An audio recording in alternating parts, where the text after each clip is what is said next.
Hi everyone, today I am going to discuss about reactive programming in Spring Boot or microservice or any application. Okay, so before that one, please subscribe my channel, like and share with others also. Okay, so let's start. What is reactive programming? So reactive programming is accessing the data from the server or database, from any file, from any application in the form of streams. The data flow in the form of streams, and it is a asynchronous way of get handling the data. Okay, and it is a non-blocking also. So what is non-blocking? So I will give you an example. Okay, so first, what is asynchronous way of request. So there is synchronous and asynchronous. Synchronous means, so when the request is made to an application or service, you know it immediately responds back with a gives the result, right? It doesn't wait for some time. Okay, it immediately gets the response. But in case of asynchronous, the request goes to application, it doesn't wait for the response, it will forget about that request.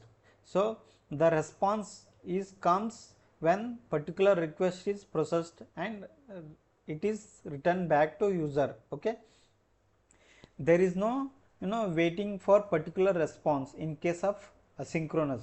But in case of synchronous, it should get the result back immediately. It will wait for that response there. Until it gets the response, it will not leave back. Okay, that is called as a synchronous. Okay, let's come back to reactive programming, non-blocking. So let's take an example, like you are watching a video. Okay, so when you click on the video link in a YouTube, it will not download complete video from the server. The video is getting displayed in the form of stream of data. Stream of data is flow from server. Okay, it getting displayed on YouTube. So you keep on watching, stream of data keep on coming, right?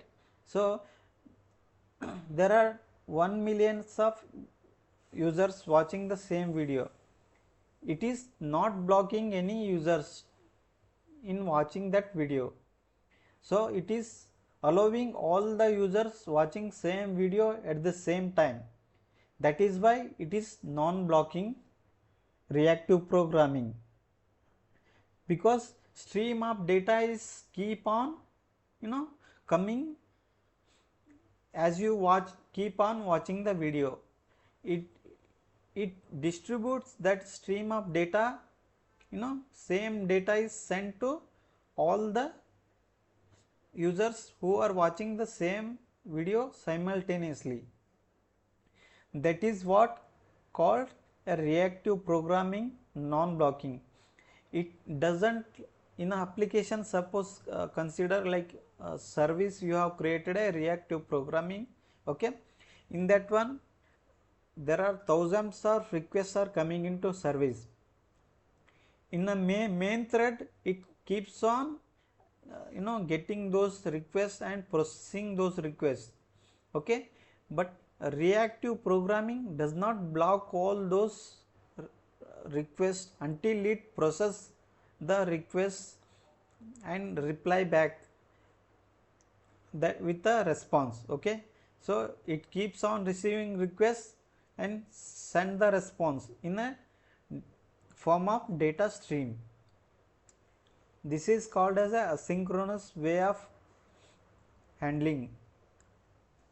So reactive programming is used in many cases, like in place of like event handling, suppose like you have deployed so many applications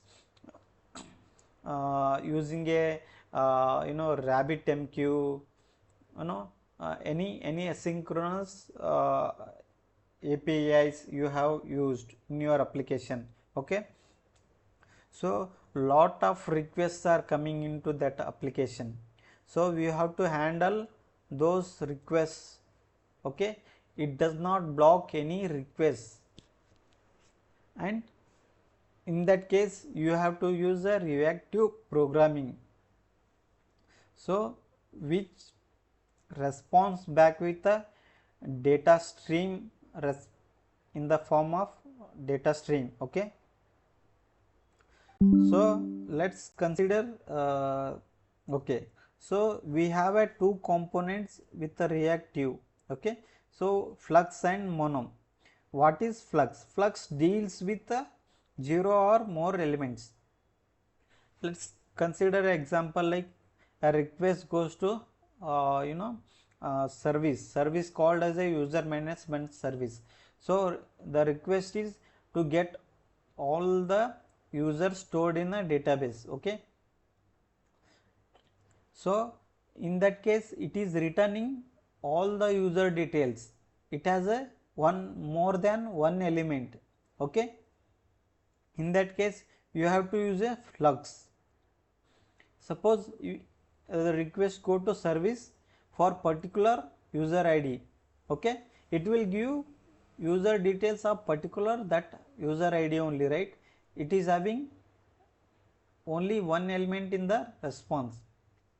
In that case you have to use a mono. Okay, so which deals with 0 or one element, only one element in the response is coming, so in that case you have to use a mono. Let's start creating a application with the CRUD operations involved, okay, which is connecting to reactive DB. Okay, what is suppose you are using any DB database. Okay, so for using database with reactive programming, you have to use a reactive DB only, and there are two types of DB. One is a normal DB and another is reactive DB. Okay, let's consider Oracle, Mongo, S2, any kind of DB. So the driver for all these kind of DB is different when it comes to reactive programming. Okay, so normal DB is which gives the response immediately, but that will not be in the form of data stream. Okay, but when you are developing a reactive application, you have to use specifically reactive dependency for that particular database. Okay, let me take you through this pom.xml. So here I am using a Spring Boot version of 3.0.3. okay, this application having a dependency called WebFlux. WebFlux is a dependency for specifically when you develop a reactive application which is having a reactive core project core component, which provides these two components like flux and mono to deal with data. Okay, so this is the main important dependency. Okay, so as I told you, specific to database we have a dependency called Spring Data R2DC reactive DBC. This is the reactive dependency for any database. Okay, so I am using S2 database. So for that one we have to add a S2 dependency. I mean reactive dependency for S2 database. This is the reactive dependency for S2 database. Okay, that is io.r2dc r2dc S2. Okay, remaining are common, like these are for included for test. Okay, so currently we don't cover test. Okay, let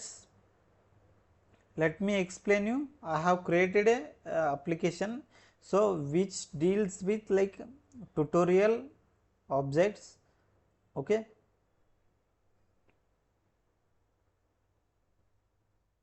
a CRUD operation on tutorial, so which is saving the tutorial, getting the tutorial and updating the tutorial and deleting the tutorial in a S2 database. Okay, so this is the model which is having ID, title, description and published, whether it is a published or not. Okay, a tutorial. So getter setter methods are added and with the toString method also added. Okay, so I have created a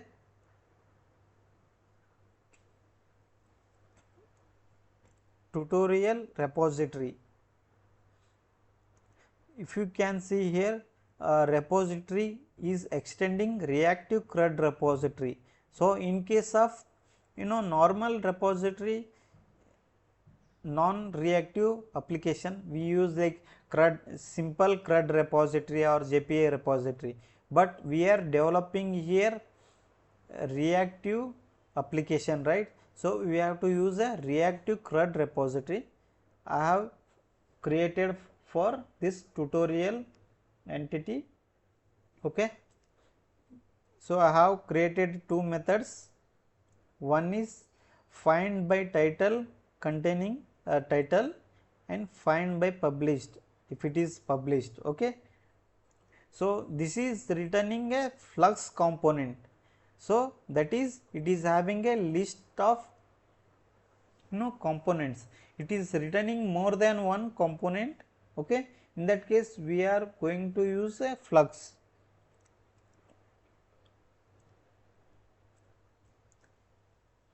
So this is repository. Okay, let's take you through service controller first. Let me take you through controller. Okay,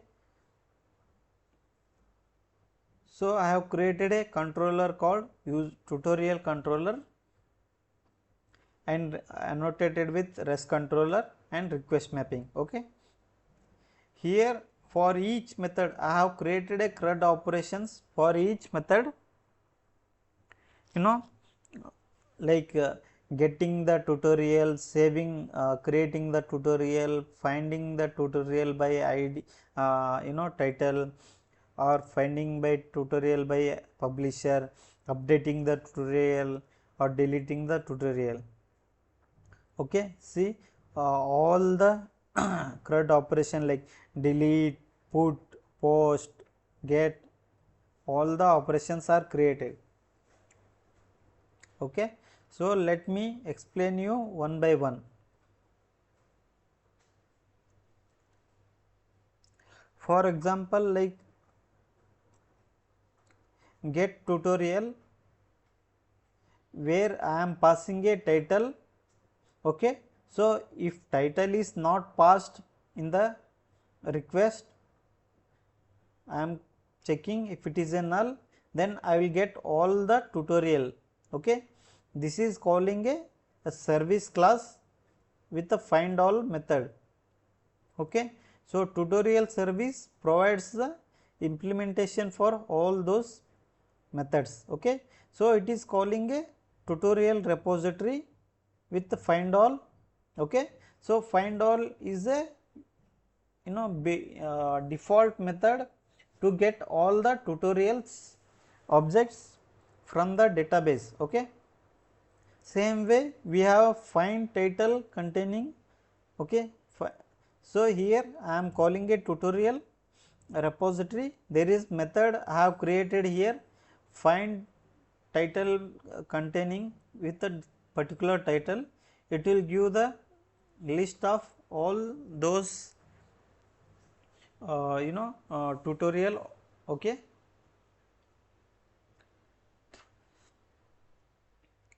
Here if you can see here method find by id.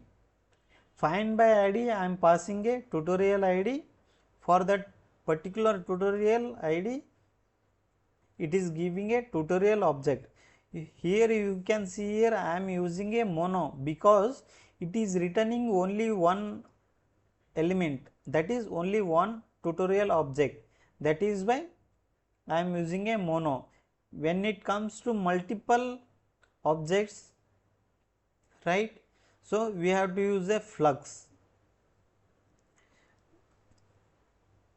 So this is the save method which saves the tutorial object into database. Okay, it returns whatever saved object with the id created. Okay, and this is the method which is used for updating the particular tutorial with particular id passed. Okay, first it finds the id by id that tutorial and it updates that tutorial. Okay, that is whatever tutorial we got with that id, right, it updates and it saves in the database. Okay, so here we have a delete by id. We are passing a particular tutorial id and it is deleting that tutorial by id. So it is returning a mono object of that particular deleted tutorial. So we have a delete all method which is calling a delete all method of a default. This is a default method in the repository. So it is returning a, it is not returning any value, that is why it is a void. Okay, find by published. So we are passing a published boolean flag. So it checks for that flag and it finds that all the tutorials. So we have created a custom method to get all the tutorials by published. Okay.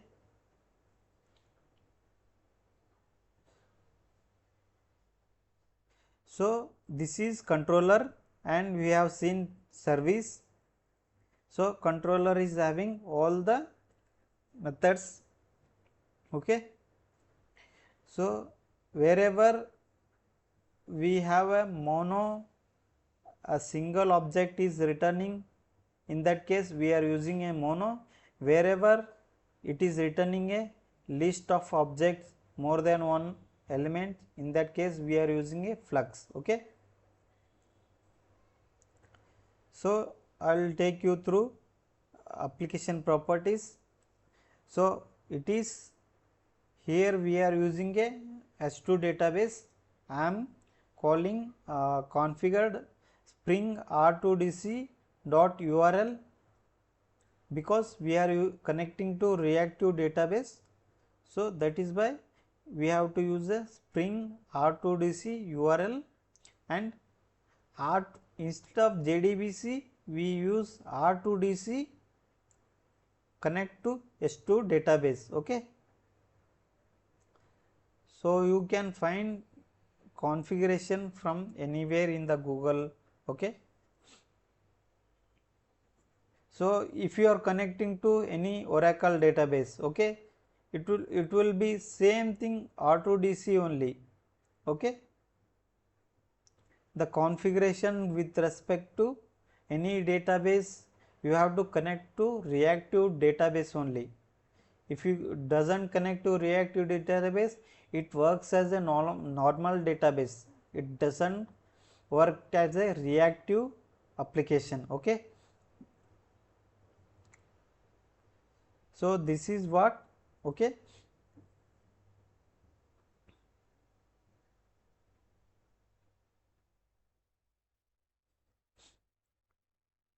So I have a schema.sql file here which creates a table for tutorial table in the S2 database when application is loaded. So if you are connecting to here, I am not using any Oracle database or to create the application, I mean a table there and all. So in the runtime only I am creating that table. So for a testing purpose I have used this one schema.sql. So this is the script for creating a table. Okay.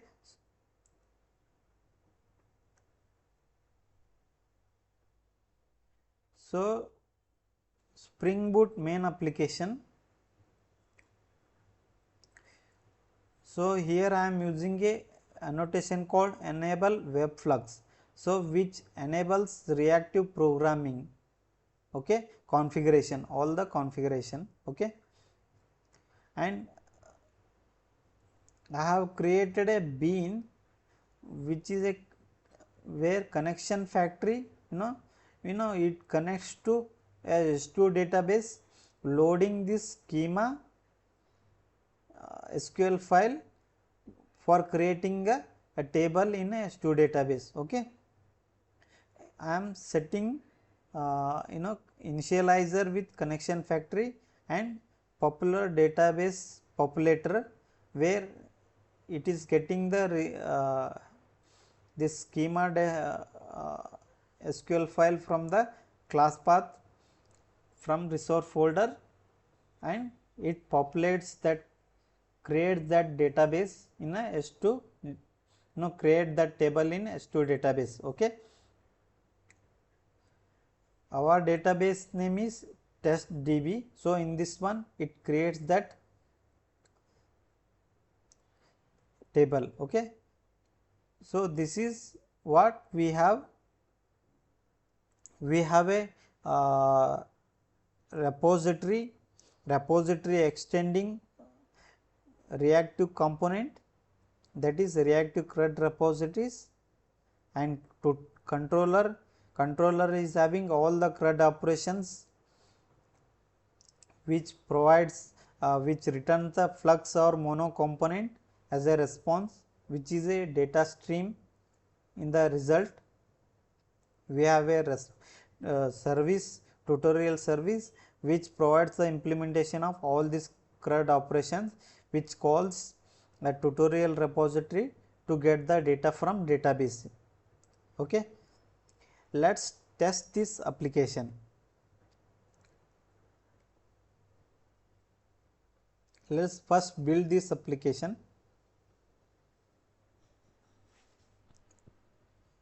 So I am going to provide you the link of Bitbucket, or I mean GitHub, where I am going to commit this code. You can download from that GitHub, and you can run this application in your local system, or you can do any modification you can play on. Okay, so build is successful. Let's run this application.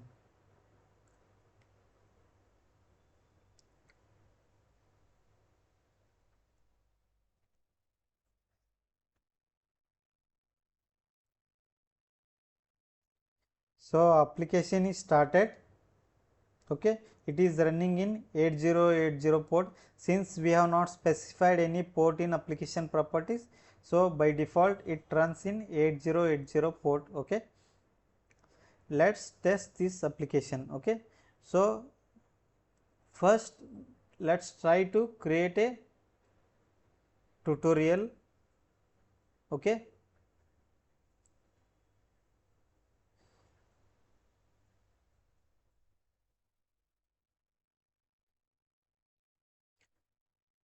to create a tutorial we have a method called post mapping, where we are passing a tutorial object in the request body, so which saves this object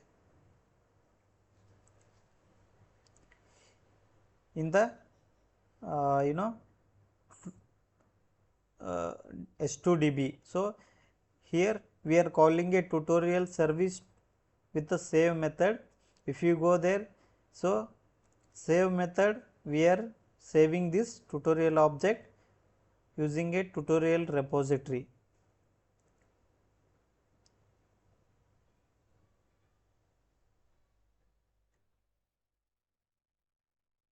Okay, so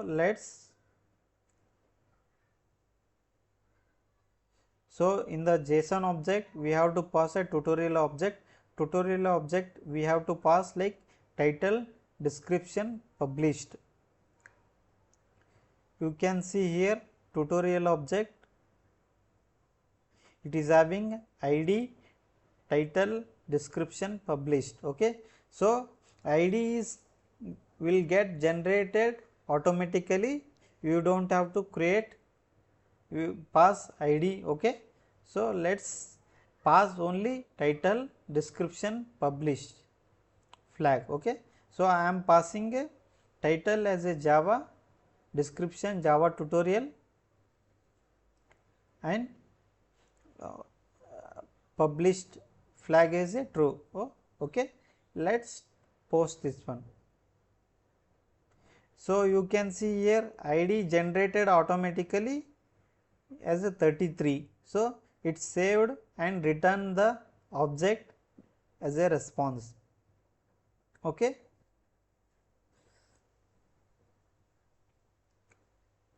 so let's test getting this object. Okay, tutorial. So for that one we have to use a get method.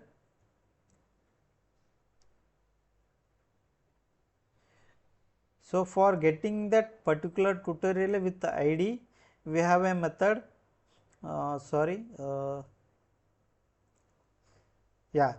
You can see here, this is the method get tutorial by ID. We have to pass a ID, so which calls a service, tutorial service find by ID method, which takes this ID and it calls the tutorial repository. It calls a find by ID, which is a default method which takes this ID of a tutorial and returns a mono object with the tutorial. Okay, for particular ID. Let's test. So we have created a Java tutorial. In this one we have to pass, let's pass 33 as a ID. Okay,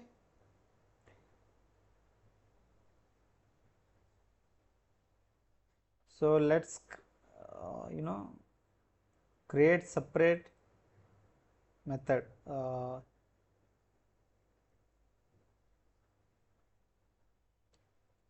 So let me,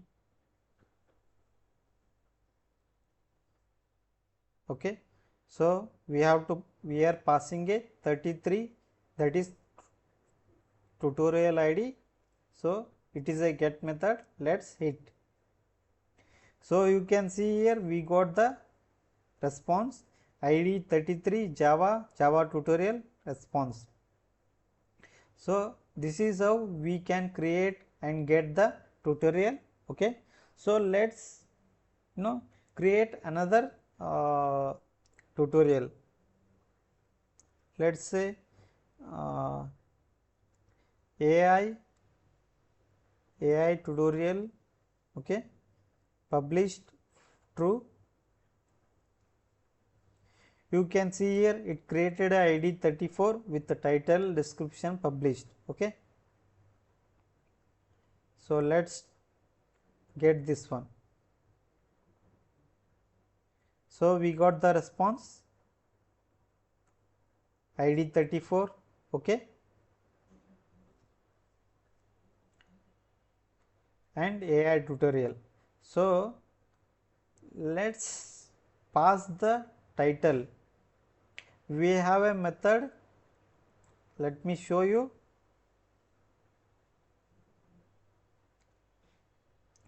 get all tutorials.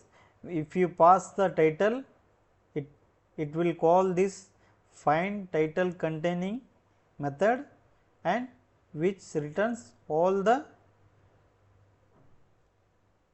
tutorials with this particular title. Okay, so let's call this method. This is a get method where we have to pass request parameter as a title. Okay, so title equal to let's say AI. You can see here we got the list of tutorial object, but it is having a only one element, since if there is only one tutorial with AI. Okay, so that is why it is giving only one object of tutorial in the list of object. Okay, it returns a flux, a component. So let's create another title object, tutorial object. So here I will mention AI tutorial, AI and ML tutorial. Okay, let's create this one.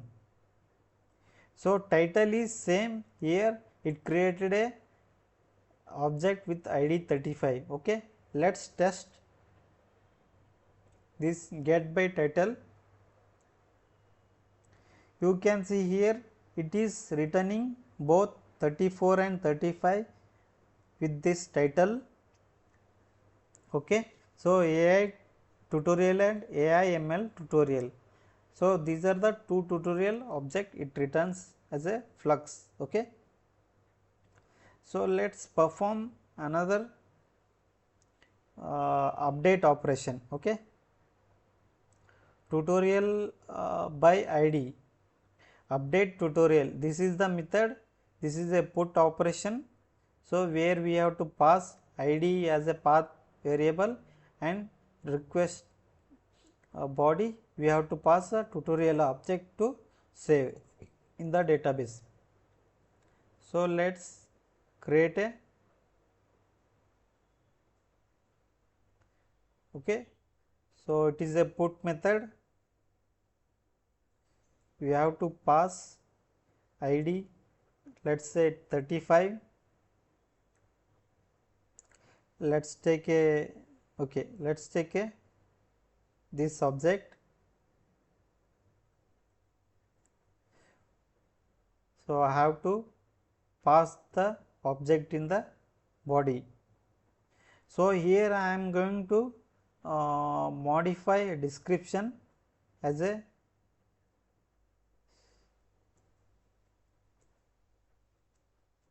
tutorial of AI ML. Okay, so I am going to change this description to update object of this tutorial. Okay, this is a so let's test this one. So you can see here the description is updated for this tutorial. Okay, let's perform a delete operation. Okay, so for delete operation you can see here delete mapping, where we have to pass a particular ID to delete particular tutorial from the database. So tutorial service is called by delete ID method. So it calls the tutorial repository. Delete by ID is a default method which takes the ID and delete particular tutorial. Okay, it is returning a mono void. It doesn't return any response. Let's test this one. Okay,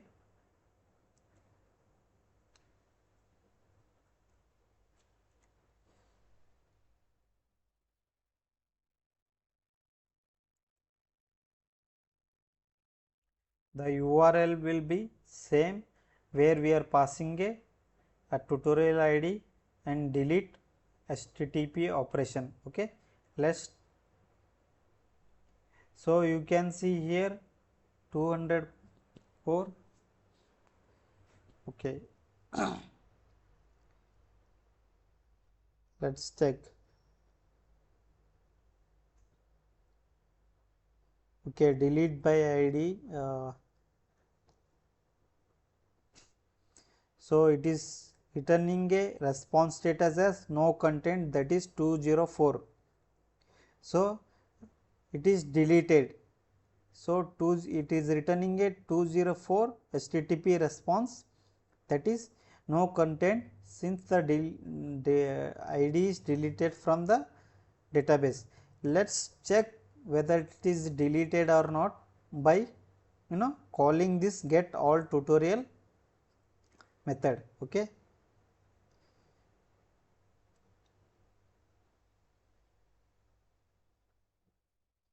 So this API should return all the tutorials from the database. So it should not return a 35.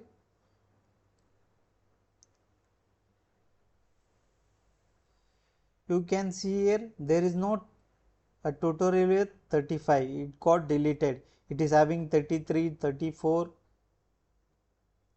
and 1, 2. These are all created much before for testing. Okay.